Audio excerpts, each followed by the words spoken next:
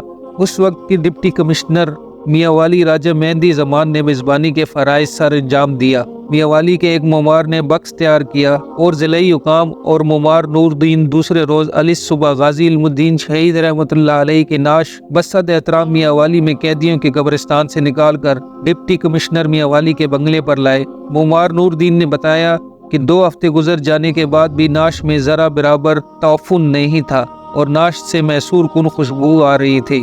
انہوں نے D C میاں والی کی کوٹھی پر شہید کی نعش کو بکس میں محفوظ کیا۔ یہاں سے نعش کو اسٹیشن میاں والی لایا گیا اور ایک اسپیشل گاڑی کے ذریعے لاہور لایا گیا اور پھر لاہور میں میانی صاحب کے قبرستان میں غازی علم الدین شہید رحمۃ اللہ علیہ کو سپرد خاک کر دیا گیا۔ غازی علم الدین شہید رحمۃ اللہ علیہ کے جنازے میں مسلمانوں کا ٹھاٹھے مارتا ہوا سمندر تھا۔ کہا جاتا ہے کہ اس جنازے میں لاکھوں افراد نے شرکت کی۔ نماز جنازہ 4 دفعہ پڑھائی گئی۔ پہلی دفعہ نماز جنازہ مولانا محمد شمس الدین خطیب مسجد وزیر اعظم نے پڑھائی، دوسری دفعہ نماز جنازہ سید دیدار علی شاہ نے، تیسری دفعہ سید احمد شاہ اور چوتھی دفعہ پیر جماعت علی شاہ صاحب امیر ملت نے پڑھائی۔ اس وقت انہوں نے اپنی داڑھی مبارک پکڑ کر روتے ہوئے اپنے آپ سے کہا کہ تو سید زادہ ہے اور تمہارے ہزاروں مرید ہیں، لیکن ایک ترکھان کا بیٹا بازی لے گیا۔ بعد ازاں انہوں نے مزار مبارک کی تعمیر کروائی۔ جنازے کا جلوس 5.5 میل لمبا تھا۔ میت کو مولانا سید دیدار علی شاہ اور حضرت علامہ اقبال رحمۃ اللہ علیہ نے اپنے ہاتھوں سے لحد میں اتارا۔ اس موقع پر علامہ اقبال رحمۃ اللہ علیہ نے غازی علم الدین شہید کا ماتھا چوما اور کہا، اسی تے گلا کر دے رہ گئے کہ ترکھانہ دا کنڈا بازی لے گیا۔ لوگوں نے عقیدت سے اتنے پھول نچھاور کیے کہ میت ان میں چھپ گئی۔ میت والے بکس کے لیے چرپائی ڈاکٹر ایم ڈی تاثیر پرنسپل اسلامیہ کالج انجمن حمایت اسلام لاہور نے عقیدتاً پیش کی تھی، جس کے ساتھ لمبے لمبے بانس لگے ہوئے تھے تاکہ زیادہ سے زیادہ لوگ کندھا دے سکیں۔ میت اس طریقے سے جنازہ پڑھنے والی جگہ پر لائی گئی۔ لوگوں کا ایک سیلاب تھا جو کندھا دینا چاہتے تھے۔ لاکھوں کی تعداد میں لوگوں نے کندھا بھی دیا، مگر چند احزاب نے اپنی پگڑیاں کھول کر بانسوں کے ساتھ باندھ دی تاکہ لوگ انہیں ہاتھ لگا کر کندھا دینے والی صورت پیدا کر لیں۔ غازی صاحب کا مزار پاک لاہور کے مشہور قبرستان میانی صاحب نرد چوبرجی چوک لاہور میں آج بھی مرجع خلائق ہے۔ 30 اور 31 اکتوبر کو آپ رحمۃ اللہ علیہ کی برسی بڑی دھوم دھام سے منائی جاتی ہے۔ اللہ تعالیٰ ہر مسلمان کو محبت رسول صلی اللہ علیہ وآلہ وسلم کی سعادت نصیب فرمائے۔